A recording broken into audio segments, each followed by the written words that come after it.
Hi, this is the National Indigenous Residential School Museum. It was the former Portage la Prairie Indian Residential School. And in the room that we're in right now is we've turned this into a cultural education room. This was the room where the girls, this was the girls' playground, playroom, a common area for them. This room was also dedicated to a young girl that passed away here. Her name is Bernadette Hart, and so this room is dedicated to her. So we can go into the following rooms. These two rooms were the pre-residential school era, where we have artifacts that have been collected throughout the years. Some of it was here before I started, so there was a lot of work before I began. There was a lot of archives collected, artifacts, and pictures, photos, and then when I came on, there was more donations from different individuals, organizations that contributed to the artifacts that we see here today. This individual here is John Daniels. He was a long distance runner. He was also a messenger. He was from the Long Plain First Nation, and he would send messages, relay messages, all the way from the Interlake area right down to Belcourt, where he had relatives. And the crest that you see here is there's the four Thunderbirds, and then this is the Mother Earth, and then this is the spiritual realm that signifies the spiritual realm. He was also a gifted healer, wisdom keeper, and the house that you see, he built the house. He also had a farm. I grew up in that house till I was about 7 years old before I went to residential school. And we also have the four sacred medicines that they use in different ceremonies. Tobacco is offered when we have a speaker, a knowledge keeper, a wisdom keeper. It's also used when we take medicines from the ground and we offer to Keeshkeemaquah, who is God. Sweetgrass is used in ceremonies, the cedar and sage. And this is a picture of John Daniels when he was a young boy, and Charles Assiniboine. They're both from Long Plain First Nation. And the jacket that you see here, it was donated. It was gifted to us from an individual that was ministering to the Indigenous people up north. It's very heavy. It's made out of, this is wolverine that you see around here and around the edges. And inside is beaver pelt. It's very heavy. And we will be receiving another one similar to it. Also, this is called the Tikanagan that the mothers wore while they were doing housework or just traveling and they would keep the baby in the Tikanagan. And the smaller one is a moss bag where they would keep the little ones again, it's like a Tikanagan, but smaller size. This is a water drum, and it's one of the most sacred drums because it's used for religious and ceremonial activities. And the hand drum is becoming very popular with this generation, and a lot of the young people are learning the old songs and new songs when they're drumming. So this room here is, again, still part of the pre-residential school era.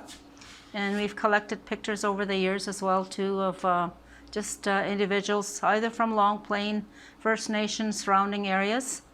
Back in the day, when First Nation people were put onto reserve land, they They were not allowed to leave the reserve. They had to have a permit to leave the reserve, and this is a permit form that they had to fill out. And on this side is a picture of a mound of buffalo skulls. Back in the 17 and 1800s, what they did was they collected all these skulls and they would gather them and send them off to England, and they would crush and grind them and make them into fine bone china. So that's what they used to make the teacups and the saucers and any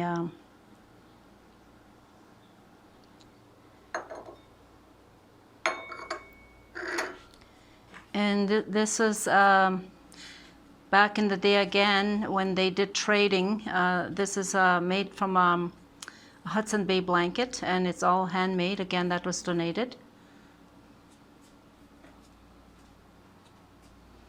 And just some more stone tools that they used in the pre-contact days. They would carve out their stones to make either to use it as a tool or as a weapon. And then this is snowshoes that were donated again.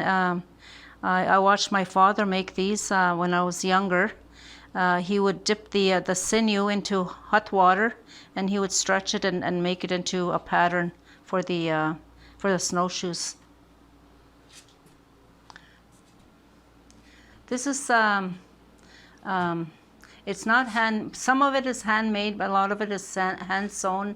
And you see the beadwork is you can tell it's Ojibwe, and some of this is Métis. And this was donated by. It was given to a farmer, and he gave it back to an individual in Long Plain, and they donated it to the museum. I think this is made out of. It looks like moose hide. It's very, very thick. So the next room is where we start the residential school era.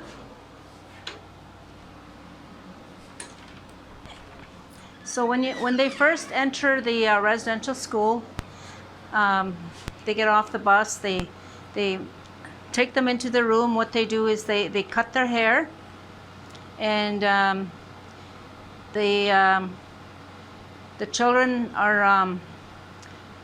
Once their hair is cut, they put DDT, which is a banned pesticide, and they would have to wear a towel overnight, and in the morning they would have to wash their hair out because everyone was suspected of having lice that came into the residential schools, and hair was very sacred in our culture. So it's like taking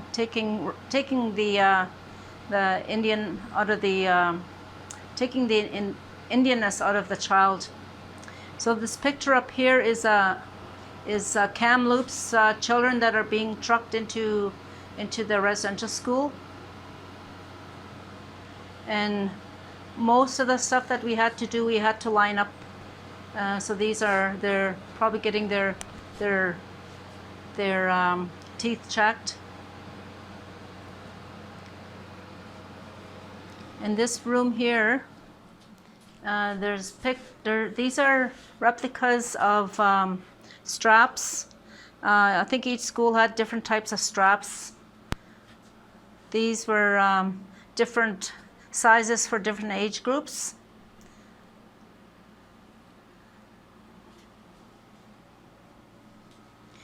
This story has a very dark story. So each square represents a story.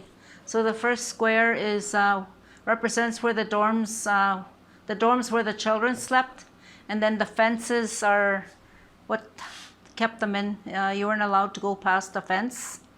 And square 2 represents the breasts of the mothers, where the children were from. Square 3 is when the child met 2 grandmothers who were in the residence school, and they had tattoos in their inner forearm. I'm not too sure which residential school had that. Square 4 is the snake is a reminder of temptation and unholiness. Square 5 is the apple that they heard when the priest or nuns were coming for them at nighttime, and they would place a piece of fruit under their pillow. Square 6 is the mouth. Don't speak your language. So you were denied or punished. We weren't allowed to speak our language, our indigenous language. The braid, number 7, and the wounds, they cut your hair off and make you lose your identity, your indigenous identity, in the wounds that will never heal. Square 8 is the priest without his cross because he had done something wrong, and his hands are the color of the little boy in square 9 to show where his hands had been. Square 9 is that the little child is praying that he be left alone and that he wants to go home to his loving parents. So this area here is this side shows how the children ate. So they didn't have the fancy plates that the staff had, and had to line up for meals. And so the meals were not always nutritious. The kids were always hungry. This was taken in Sand Bay, so some of the residents from Sand Bay learned how to bake and cook. And this is how the staff ate. They had the fine china. And sometimes at nighttime, the children would sneak down to the dining room because they had left fruit and maybe breadsticks, and they'd go and steal because they were still hungry.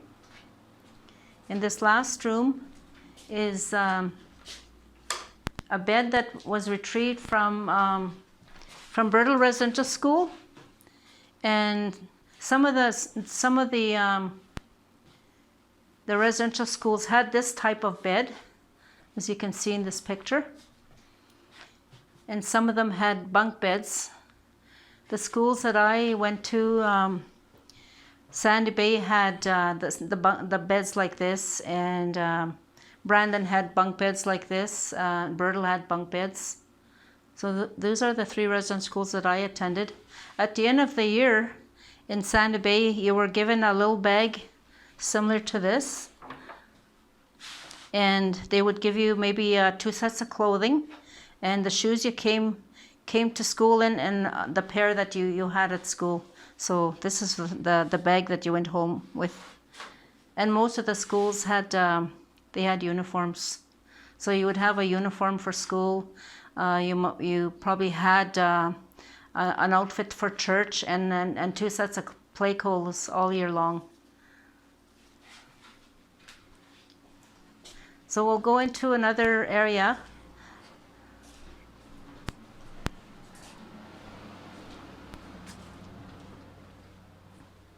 And we just have more pictures in the hallway that we collected over the years, and just some more information about residential schools, the 100 years of loss.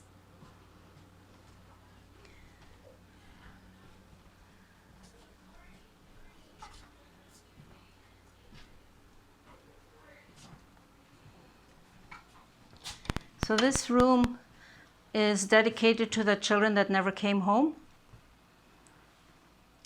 When they first discovered that 215 unmarked graves, Long Plain First Nation had a ceremony to honor the children. So the wreath was commissioned, and Jordan's principal provided the wreath for us. And a lady also was commissioned to do the blankets with 215 feathers and the jingles to represent the children that were missing.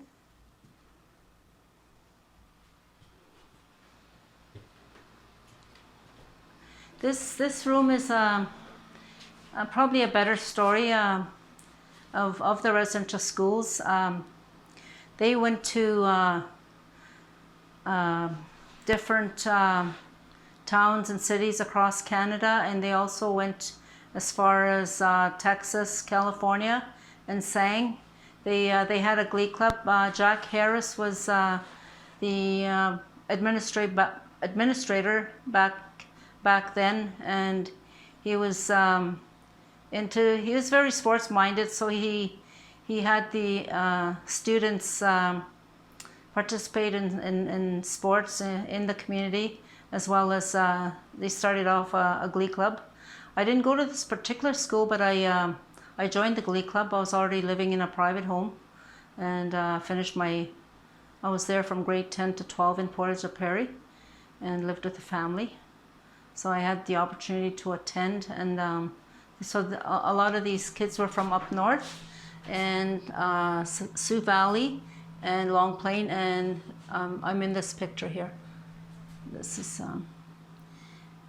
and the gentleman that was our music conductor on the right-hand side in the blue jacket is Gordon Billows. He was our music conductor. And Maureen Blight was from Oakville. She was our pianist, and she's passed away. So this is Jack Harris and his wife, and they came with us to Osaka, Japan. We were there for 2 weeks and toured and sang at the Canadian Pavilion in Osaka.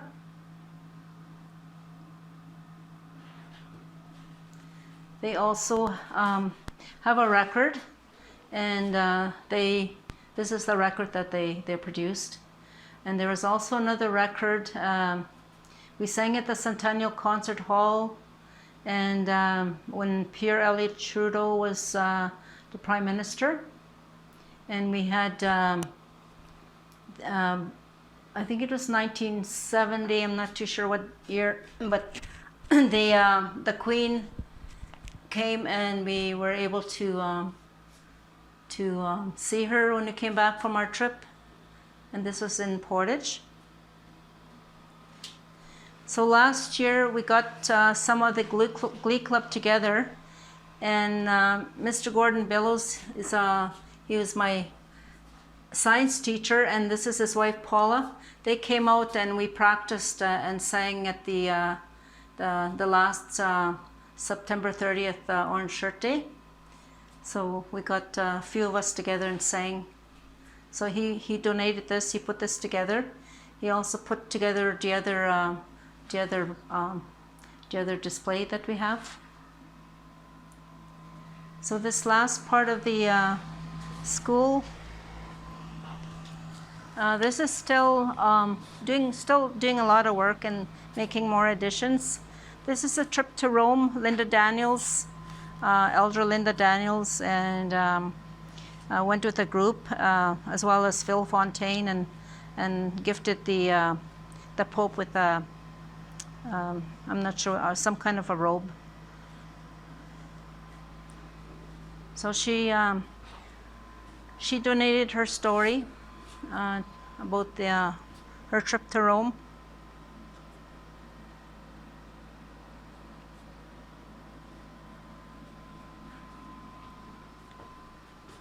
And we've collected articles about the trip as well too.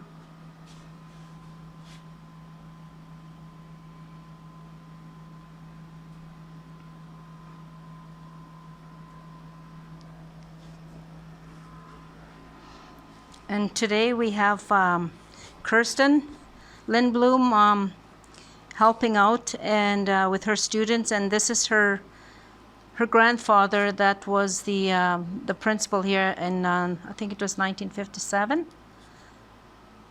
and she is giving back. She wants to give back to the residential school, to the museum. And this is a picture of Byrtle Residential School, and back in the day the parents would travel by horse and buggy and to visit their children, so they would camp outside the school. It had expanded since that picture, because this is a smaller it was a smaller school, so it expanded back then. And this room that we're in, this was the boys, this was their common area, and this is how it looked like. They had the TV, and they had lockers in the room.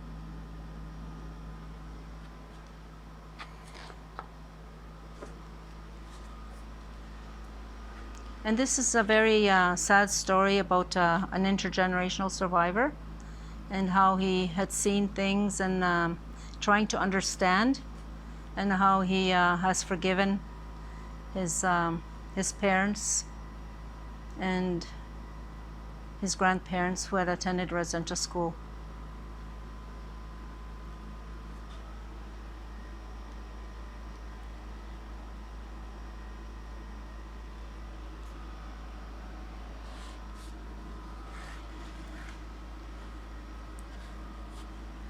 Let's go there.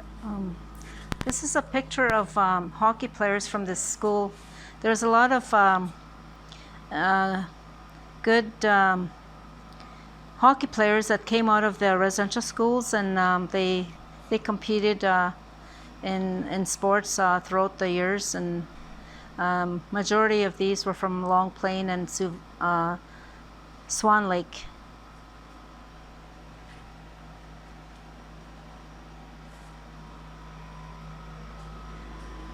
And just more statistics about the residential schools.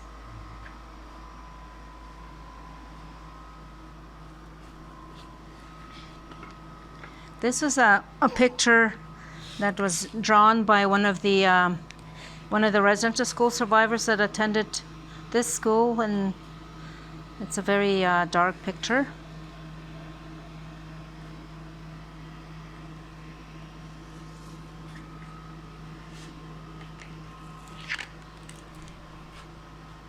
And just more pictures that we collected throughout the year. This is Roy Daniels. He attended, we didn't realize that he was in a sanatorium in Inett. And we just found out a couple of years ago that he had been part of the sanatorium. And so on this side here, these children all perished in a plane crash in Winnipeg. They were on their way home, 1972, and the pilot and all the students perished. I think there is going to be a memorial for them this coming year in Winnipeg. And Iona Winas was an up-and-coming short story writer, did some poetry, and she talks about how difficult it was to live in two different worlds. She came from up north and lived down here, and she had a hard time adjusting. And she also won a few awards for the stories she wrote in the Winnipeg Tribune and the Winnipeg Free Press. And some of the articles are in here in this scrapbook that was donated as well too. It's her stories in here as well too. And we started collecting names of all the different survivors that have passed on. So that's another project we're working on. We had visitors from Europe that came here and told us that there were stories about the residential schools in Europe. So I asked her to send me the articles, and this is what she sent me. I think that is written in Dutch. So this is what she sent.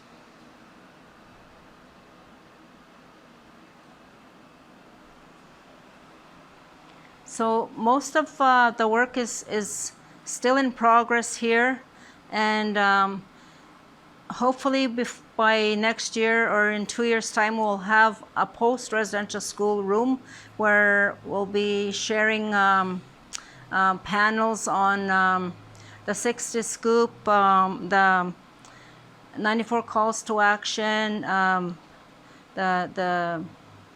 what else is there?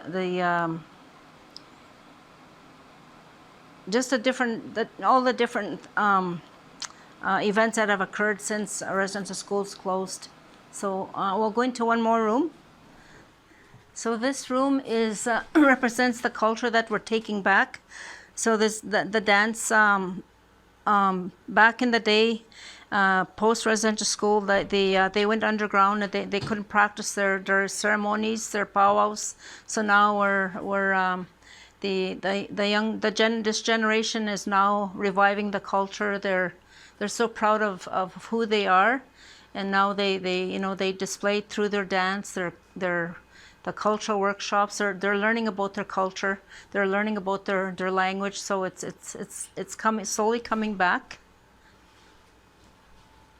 And again, just more display of tools, stone tools.